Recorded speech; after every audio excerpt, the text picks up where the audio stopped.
बोच्छामिदयसारं सायायनयायधं नीलं तीदेशपार्श्वनाथाय शर्वविघ्नविनाशिने विघ्नकर्मविनाशार्थं नमोऽस्तु मम सर्वदा। नमो विश्वनाथाय वासपूज्य जिनायता नेमिनाथाय वीराय सद्गणेभ्यो नमो नमः। अध्यात्मयोगिरसिकं भुवि धर्ममूर्तिं तीर्थङ्करप्रवचनाय च दिग्भाषितं श्रीविनां प्रथमं प्रपूज्यं श्रीकुन्दकुन्दमुनिराजमहं नमामि। आचार्यकुन्दकुन्दे रचितारेण सारनामिका सुकृति भवजनानां जगते मरुपकारित्वमावहति। तदुपरि काचित् टीका विदुषामणि केचित् रचिता नाट्यावली सरलार्था संस्कृतवाण्यां विसन्दिष्टा। तस्मात् सुरगुरुकुर्वे विस्ताररुचि भव्यशिष्यकामाय शुद्धभक्तिवशीभूता रत्नत्रयवर्धिनीं टीकां प्रणमाम्यहम् आचार्यान् गुरुवर्यान् विमलसागरान् पूज्यान् षण्मतिसागरशूरी टीकारम्भे विनीतोऽहम्। गुरु अरहत् गुरु सिद्ध गुरु आचार्य पाठका गुरु साक्षात् परं साधु तस्मै श्री गुरुवे नमः। विरागाय नमो नमः। विरागशूलिने नमः। अनंतानंद परमेश्वरी भगवान की, देवादेवनाथ श्री आदिनाथ भगवान की, देवादेवनाथ श्री शांतिनाथ भगवान की, परम पूज्य आचार्य श्री श्री कुंदकुंद स्वामी की, परम पूज्य गुरुनाथ गुरुदेव आचार्य श्री श्री विमल सागर जी महामहिराज की, परम पूज्य गुरुनाथ गुरुदेव आचार्य श्री श्री सन्मति सागर जी महामहिराज की, परम पूज्य बुंदेलखंड के ब्रह्माचार्य ग्रहाचार्य गुरुदेव श्री व्यास सागर जी महामहिराज की, अहिंसामय विश्व धर्म की। बंधु, यहाँ पर हम सभी जिनेन्द्र देव की उस पावन पीयूष वाणी को अनेकानेक आचार्य भगवंतों ने लिपिबद्ध करके हम जैसे भक्त प्राणियों के महदुपकार किया। उन महान आचार्यों की श्रृंखला में आचार्य कुंद देव हुए, जिनके विषय में हम आपके लिए बता चुके हैं। 84 पाहुड़ की जिनने क्या की है, रचना की है। जिनके 5 नाम थे, कौन कौन से थे? कुंद देव, पद्मनंदी, गिद्ध पिछाचार, एलाचार और बक्र की प्रचार। ऐसे महान कुंद देव की कृति रेणसार में, जिसमें श्रावक और साधु दोनों के धर्म का विस्तार से वर्णन किया गया है और उसी पर परम पूज्य गणाचार्य गुरुदेव श्री व्यास सागर जी महाराज के द्वारा लिखी गई। यहाँ पर हम सभी लोग रत्नात्रय वर्धनी टीका का श्रवण कर रहे हैं। आचार्य भगवान यहाँ पर व्याख्यान कर रहे थे कि दान करना चाहिए। क्यों करना चाहिए? तो यहाँ पे कहा था कि संसारी प्राणी है। कौन से प्राणी हैं? संसारी प्राणियों के जरिए जब सुख सुविधाओं की वस्तुओं की प्राप्ति हो जाती है तो वे सुख का अनुभव करते हैं। किसका अनुभव करते हैं? सुख का अनुभव करते हैं। तो आचार्य भगवान ने कहा था, लेकिन यह सुख क्या शाश्वत है, क्या वास्तविक है, क्या नहीं? क्यों नहीं है? क्योंकि इसके बाद नियम से दुख है कि नहीं? कल उदाहरण बताया था, भगवान से कहो कि हे भगवान, पीठ बहुत दुख रही है, ठीक कर दीजिए। पीठ ठीक होगी कि नहीं होगी? भक्त यहाँ हो जाएगी, हाँ, लेकिन थोड़ी देर बाद क्या होगा? सिर दुखने लगता है। तो आचार्य भगवान कह रहे हैं, आपके लिए पीठ के ठीक होने पर लगा कि सुख मिला, क्या वो सुख वास्तविक था? नहीं, वास्तविक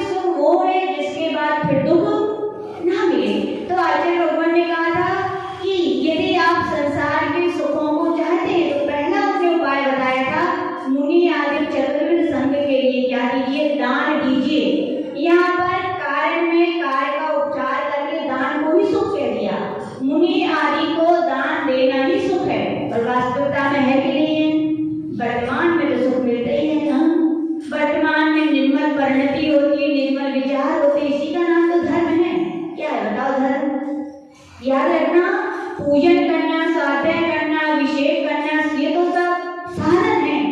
और वास्तविकता में साध्य क्या है? यानी ये सब कारण है। वास्तविकता में कार्य क्या है? जिसको अपन चाहते हैं। धर्म क्यों करते हैं? धर्म इसलिए करते हैं मन में शांति रहे, मन में निराकुलता रहे, इसलिए हम धर्म करते हैं। तो याद रखना, हम जितना भी जो कुछ करते हैं, मन में यदि निराकुलता आ रही है, शांति आ रही है, तो उसी का नाम क्या है? धर्म है। और उसी का नाम क्या है?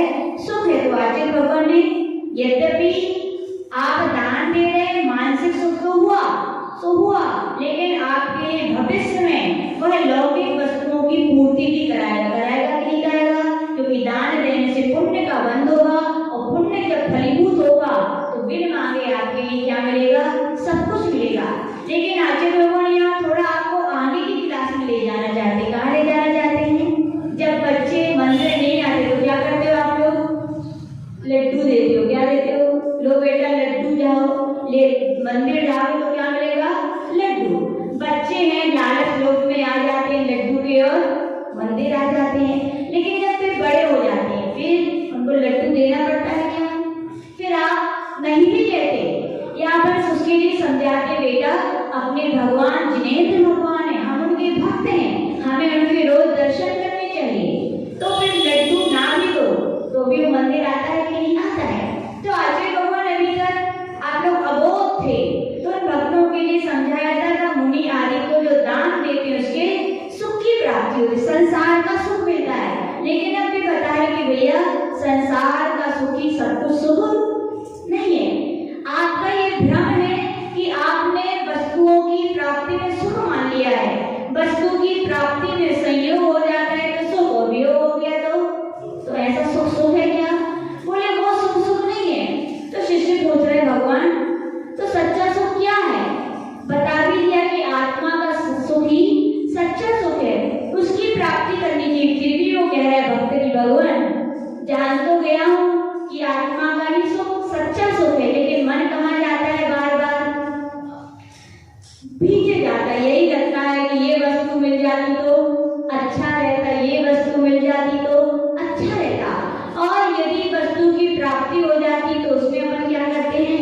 राग करते हैं। और वस्तु को यदि प्राप्ति नहीं होती या वस्तु खराब मिलती है, जो हम चाहते हैं वो नहीं मिलता, तो हम क्या करते हैं? फिर द्वेष करते हैं कि नहीं? तो आचार्य भगवान कह रहे हैं, ये राग द्वेष को ही छोड़ने का नाम वास्तविक धर्म है। किसका नाम है? वास्तविक धर्म में राग द्वेष छूटना चाहिए। ना वस्तु अच्छी है ना बुरी है क्या वस्तु अच्छी बुरी? कल उदाहरण क्या दिया था? आज में उदाहरण, पंखा अच्छा है कि बुरा? ना अच्छा है ना बुरा। आपके लिए गर्मी में कंफर्टेबल था तो आप कहते हो अच्छा है, और फ्यूज भैया ने ठंडी में चला दिया तो क्या कहते हो? फ्यूज भैया ने गर्मी में पंखा चलाया था तो बहुत अच्छे थे, और ठंडी में चला दिया तो बहुत खराब है। देख याद रखना, ना पंखा अच्छा है ना बुरा है, ना फ्यूज भैया अच्छे ना बुरे हैं। आपकी राग की परिणति ने उन्हें अच्छा बना दिया, और आपकी द्वेष की परिणति ने उन्हें बुरा बना दिया। तो आचार्य भगवान यही कह रहे हैं कि अनादिकाल से हमारा मन बस राग द्वेष की चक्की में ही लगा। राग द्वेष दई दीर्घा नेत्राकर्षण करना। निरंतर व्यक्ति राग द्वेष करके ये इस रस्सियों में, किसकी रस्सियों में? मथानी चलाए कि नहीं? करो कितने चलाए? मथानी चलना चाहती, मथानी चलाए कैसे चलती? एक छोड़ते हैं और एक आगे करते हैं तो अपने आप पीछे चली जाती है। इसको आगे करते तो वो छोड़ दो तो मथानी चलेगी क्या? नहीं चले। ऐसी कहा गया आज हमारा संसार चल रहा है तो दो रस्सियों से। कौन सी रस्सियों से? एक राग की और द्वेष की है। यदि एक रस्सी को भी हम छोड़ देते तो दूसरी रस्सी तो अपने आप छूटी थी। जहाँ राग है ध्यान रखना, वहाँ द्वेष नियम से बस इतना होता है, जब राग होता है तो द्वेष उस समय अपन को लगता है कि नहीं है, लेकिन होता है कि नहीं होता? होता है। सिक्के के दो पहलू हैं, राग और द्वेष, है कि नहीं? राग है तो एक तो आपसे कहा जाए राग उठाओ, और आपने सिक्का उठाया, राग वाला उठाया, एक ही सिक्के के दो पहलू, एक में लिखा है राग और एक में लिखा है द्वेष। आपसे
9 करोड़, एक घटा कितने बचा?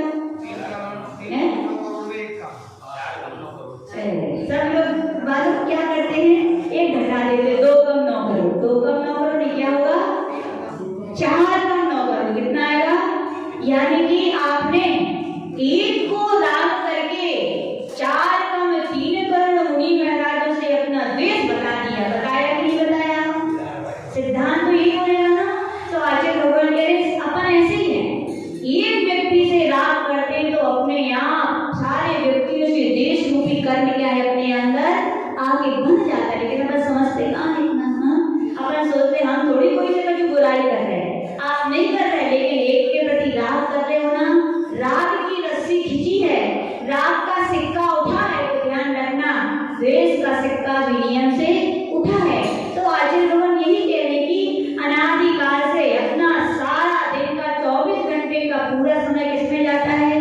कभी राग में तो कभी धर्म ध्यान। हुआ क्या? बोलो हुआ क्या? नहीं हुआ। तो आचार्य भगवान ने इसीलिए हमारे लिए वस्तुओं की प्राप्ति में राग भाव है तो हम सुख का अनुभव करते हैं, और जब प्रतिकूल आके द्वेष भाव होता है तो क्या करते हैं हम? दुख का। यही कारण है कि अपने लिए वास्तविक सुख की प्राप्ति हुई कि नहीं हुई। इसका एक उदाहरण अपन समझ सकते हैं। पूज्य गुरुदेव प्रवचनों में हमेशा सुनाते हैं। पूज्य गुरु नानक गुरुदेव आचार्य विमल सागर जी महाराज जी की ये घटना है। बड़े दयालु थे, कृपालु थे, निमित्त ज्ञानी थे, जन जन के दुख को दूर करने वाले संत तेरी धरा पर हुए तो कौन हुए? गुरु नानक गुरुदेव आचार्य विमल सागर, जिनका नाम लेते ही मन में आनंद आता है। श्रद्धा से कोई भी पंथ समाज का गरीब अमीर कैसा भी व्यक्ति हो, श्रद्धा से उनके लिए क्या करता है? सिर झुकाता है। उनकी बात थी, आचार्य जी ने बताया कि एक बार एक गांव में पहुंचे, और जब गांव में पहुंचे तो वहां पर लाइन लगने लगी। तो एक शिष्य, आचार्य जी कोई शिष्य होंगे, उन्होंने आके निवेदन किया कि गुरुदेव इस गांव के व्यक्ति बहुत दुखी हैं, आप समय तो केवल 2 से 3 लाइन लगाते हो, लेकिन उतने में पूरा नहीं हो पाएगा। आप इन सारे गांव के व्यक्तियों के आज ही क्या कर दे, सारे दुख दूर कर देंगे। तो आचार्य विमल सागर महाराज जी गुरु नानक गुरुदेव बोले भैया क्या चाहिए इनके लिए? तो बोले क्या चाहिए? 3 भुवन में जीवे अनंत, सुख चाहे दुख पे भयवन। मेरा क्या चाहिए? सबको सुख चाहिए, सभी दुखी हैं। तो गुरु नानक गुरुदेव आचार्य विमल सागर जी महाराज बोले इनको सुख नहीं चाहिए। बोले कैसी बात कर रहे हैं आचार्य जी, सब दुखी है और सबको सुख ही चाहिए। बोले बेटा मैं सत्य कह रहा हूँ, किसी को सुख नहीं चाहिए। थ्योरी में समझाओ तो बात समझ में जल्दी। तो आचार्य गुरु नानक गुरुदेव विमल सागर जी बोले समझ में नहीं आई। तो उन्होंने कहा ठीक है बेटा, तो एक काम कर, सबको सुख चाहिए? बोले हाँ। तो बोले जा अनाउंस करा दे पूरे गांव में कि जिसको सुख चाहिए हो इतने बजे से इतने बजे तक बटेगा, जाओ तुम अनाउंस करो। अनाउंस करवा दिया। सब कौन कौन आया? वैसे बुलाए जाए, क्लास लग रही है, प्रवचन चल रहे हैं तो वे ही आएंगे जिनकी हो रहा अच्छी है, वे ही आएंगे जिनका भविष्य अच्छा है, वे ही आएंगे जो जिनवाणी के सच्चे भक्त हैं, जिन्होंने जान लिया है कि जिनवाणी का एक एक शब्द हमारे परिणामों के परिणति के परिवर्तन कराने में, दुख से बचाने में समर्थ है, वे ही आएंगे। बाकी तो सब उनको श्रद्धा ही नहीं है। जहाँ सब कुछ मिलता है और जिससे सब कुछ मिलता है वहां तो व्यक्ति पहुंच ही नहीं पाता। तो बहुत कम लोग हैं। और महाराज ने क्या अनाउंस करवाया था? जिसको सुख चाहिए वो आ जाए। सब संसार के प्राणी सरेई नगर तो नहीं था, हाँ तो सरेई नगर, सारे सरेगा के लोग दौड़े दौड़े आए। कहाँ आए? अहिंसा भवन में। पैर रखने को जगह में सुई भी गिर जाए तो ढूंढने पड़े कितने गिरिया। ऐसी खचाखच भीड़ हो गई। और शिष्य गए, गुरुदेव चलिए सारे सरेगा के नगरवासी क्या हैं आ चुके हैं, सबके लिए सुख बांट लीजिए। तो गुरुदेव ने कहा ठीक है मैं तो आ जाऊंगा, सबसे पूछ लो, जो मिलेगा एक बार में मिलेगा, दोबारा कहने की आवश्यकता नहीं है। एक बार में जो कह दोगे वही मिलेगा, उतनी सुख मिलेगा। दोबारा यदि कहोगे तो मिलने वाला नहीं। सब लोग सोच के विचार लें, अभी 1 घंटा और दिया, सबने कीजिए अच्छो करो महाराज ने, हैं तो उन्हें 1 घंटे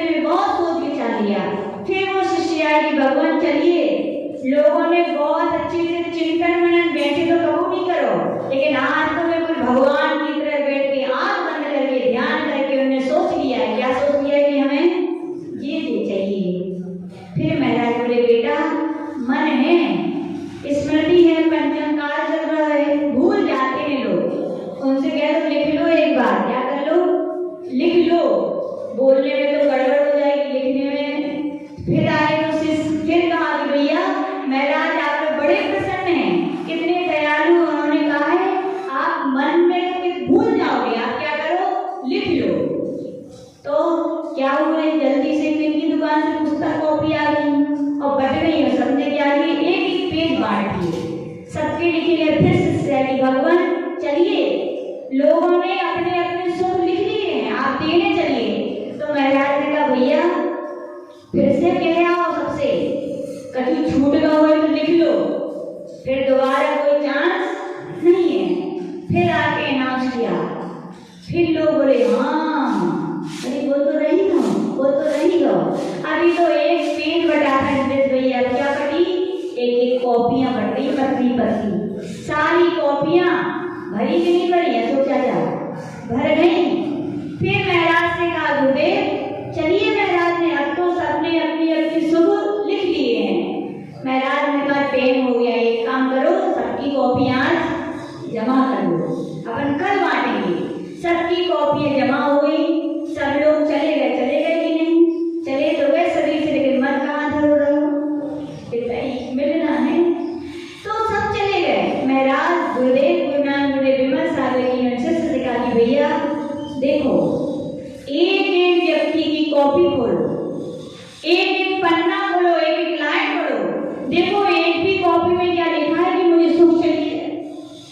उस शिष्य ने एक एक कॉपी खोली, एक एक कॉपी का, एक एक व्यक्ति का एक एक पन्ना पढ़ा, एक एक लाइन पढ़ी, लेकिन किसी ने ये नहीं लिखा था कि मुझे क्या लिखा था उसमें। किसी ने दुकान चाहिए, किसी ने ग्राहक चाहिए, किसी ने पैसे चाहिए, किसी ने तिजोरी, किसी ने बेटा, किसी ने बहू, किसी ने पत्नी। तो महाराज ने कहा सुबह हुई, देख बेटा मैंने कहा था ना किसी को सुख चाहिए। सुख की परिभाषा अपन ने नहीं मान रखी, सुख है क्या इनमें यदि सुख होता तो बताओ, जिसकी पत्नी है बेटा दुखी नहीं है, बताओ रोज चाचा या मरीज भैया सुखी हो कि दुखी हो?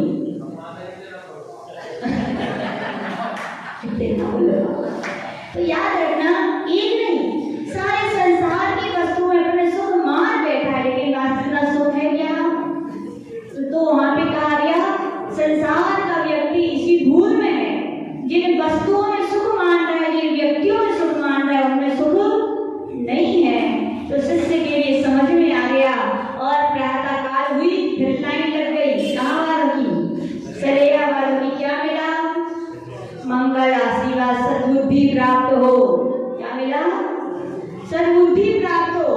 क्योंकि महाराज ने कहा था मैं तो सुख बांटूंगा, लेकिन एक की भी डायरी में, एक की भी पेज में, एक की भी लाइन में नहीं लिखा था कि मुझे क्या चाहिए, सुख चाहिए। महाराज बोले ये सब चीजें तो हमारे पास नहीं, तो तुम्हें क्या? बोले जाओ, हमारे पास ज्ञान है, जो ज्ञान हमें जागृत हुआ कि हम सब छोड़कर आ गए, वही ज्ञान तुम्हें जागृत हो कि संसार की वस्तुओं में सुख नहीं, किसमें सुख है? आत्मा में सुख है। ऐसा ज्ञान हो जाए तो कहाँ चले आना फिर से? आचार्य गुरुदेव विमल सागर जी बोले हमारे पास आना। समझ में आया कहने का तात्पर्य? अपन सुख मानते हैं, उनमें सुख है क्या? तो यही संसारी जीव की दशा है। तो आचार्य भगवान पहले लड्डू देके कह रहे थे कि मंदिर आओ, अब ज्ञान दे रहे हैं कि भैया तुम आओ, तो ये सब चीजों के लिए मत आओ, किसके लिए आओ? अब आओ तो आत्मा के सच्चे सुख के लिए आओ। इस ज्ञान को आचार्य महाराज अपने टीका में यही बांटते हैं, भैया संसार में ना कुछ अच्छा है ना कोई बुरा है। अच्छा है तो हमारा राग उसे अच्छा बनाता है, बुरा बनाता है तो हमारा द्वेष बनाता है। इस राग द्वेष को अपन को क्या करना चाहिए? समझना चाहिए। क्या करना चाहिए? और जिसने समझा है, विश्वास रखना, वो एक दिन छोड़ भी पाएगा। उसी बात को यहाँ पर आगे कहने जा रहे हैं। केचित् पदार्था उपेक्षणीया अपि तदर्थे भवन्ति। यहाँ पे आचार्यगण कह रहे हैं जरूरी नहीं है कि संसार में जितने पदार्थ हैं सब में राग ही हो, सब में द्वेष ही हो, ऐसा है क्या? बताओ कोई ऐसे पदार्थ है विकास भैया जिनसे आप राग ना करते हो, जिससे आप द्वेष ना करते हो? ऐसा हो सकता है? वस्तु सामने दिखे आपके मन की और आप राग ना करो, और आपके वस्तु मन की ना मिले और आप द्वेष ना करो, ऐसा हो सकता है क्या? हाँ हो सकता है। आप लोग यही समझते हो कि नहीं हो सकता माता जी, हम गिरस्त हैं, कभी राग कभी द्वेष करते, लेकिन नहीं, आप मास्टर हो इसमें भी। आप राग द्वेष नहीं करते कभी कभी? पूछो कब नहीं करते? पूछो संजय भैया माता जी हम कभी राग द्वेष नहीं करते। आप तब नहीं करते, उदाहरण के तौर पर